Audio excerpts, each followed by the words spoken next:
Assalamualaikum warahmatullahi wabarakatuh. Selamat sore buat teman-teman sekalian dimanapun kalian berada. Salam budidaya ikan lele ya. Ya, ini adalah usaha baru saya ya untuk budidaya ikan lele. Ini saya mempunyai satu kolam ukuran 3 meter kali 2 meter setengah.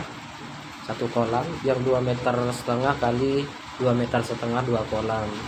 Ya, kalau misalkan kita tampung, insya Allah ini bisa menampung antara 7.000 sampai 15.000 bibit ikan lele. Nah, teman-teman sekalian,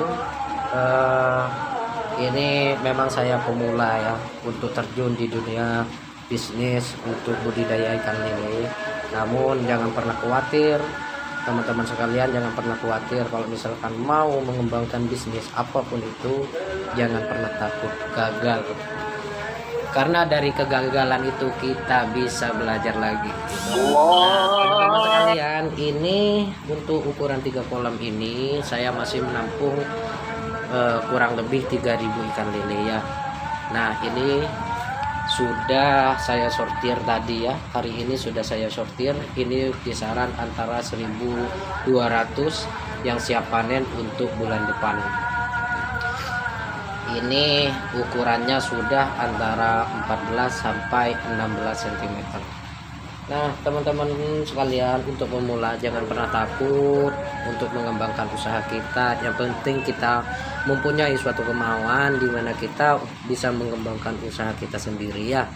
Nah, teman-teman, untuk pemula, kenapa sih kadang kan banyak kan untuk pembudidaya itu banyak yang menanyakan, "Bang, punya saya itu baru lebar terus kebesokannya banyak yang mati."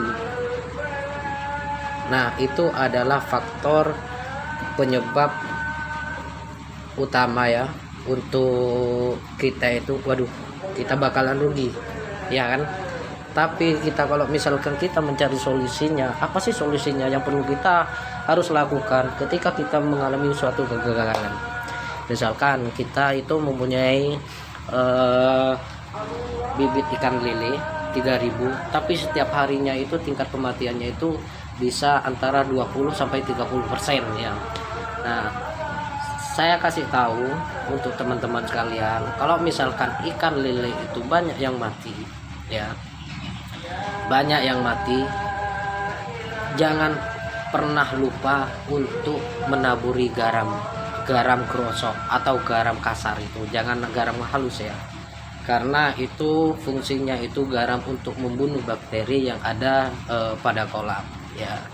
Nah, langkah yang kedua, jangan lupa teman-teman itu memberikan daun pepaya ya, karena daun pepaya itu memang banyak manfaatnya gitu, untuk selain untuk pertumbuhan ikan lele juga membunuh bakteri, itu juga bisa gitu. Nah, kenapa? Karena memang daun pepaya itu banyak manfaatnya sekali ya. Nah, untuk teman-teman sekalian, jangan pernah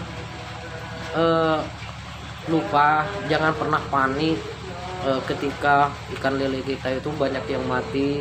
Jangan pernah panik gitu, tapi mencarilah bagaimana solusinya supaya lele kita itu tidak untuk tingkat kematiannya tiap hari itu berkurang ya. Teman-teman sekalian, ini apa ya, perlu kita melakukan penyortiran itu setiap 1 bulan atau setengah bulan sekali. Kita tidak apa-apa ya, tergantung kapasitas kolamnya, kita mau ambil ukuran berapa ya.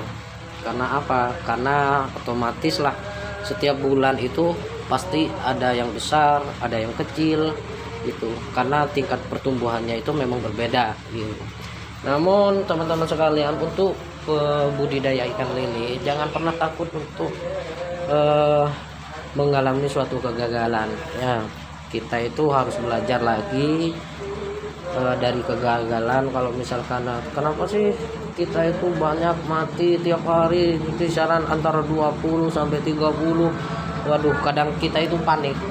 Sebagai pemula kita kadang panik, sama saya juga pernah mengalami ya kejadian-kejadian seperti itu. Tapi alhamdulillah ya. Ketika saya sudah tahu caranya, apa yang perlu saya lakukan agar tingkat kematian lele saya itu bisa berkurang, alhamdulillah ya saya lakukan cara seperti yang sudah saya sebutkan tadi. Ini setiap hari mulai dari kematian sampai 20%, 30%, saya juga pernah mengalami ya. Tapi dengan metode seperti itu alhamdulillah lele saya sehat, cepat saya antisipasi. Ketika ada kematian pada ikan lele saya langsung antisipasi karena sudah saya siapkan ada garam grosok ya. Ada garam grosok, garam besar itu sudah saya siapkan. Nah itu garam grosok. Nah teman-teman, kalau misalkan sudah ganti air, jangan pernah lupa taburi garam. Agar apa? Agar fermentasi itu untuk penetralan air itu bisa stabil lah gitu untuk kebutuhan lele tersebut ya. Nah teman-teman, mungkin itu saja yang perlu saya sampaikan. Jangan lupa subscribe channel saya di YouTube atas nama Khoirul. Jangan lupa ya, subscribe YouTube saya Khoirul Pratu 07. Terima kasih, salam budidaya.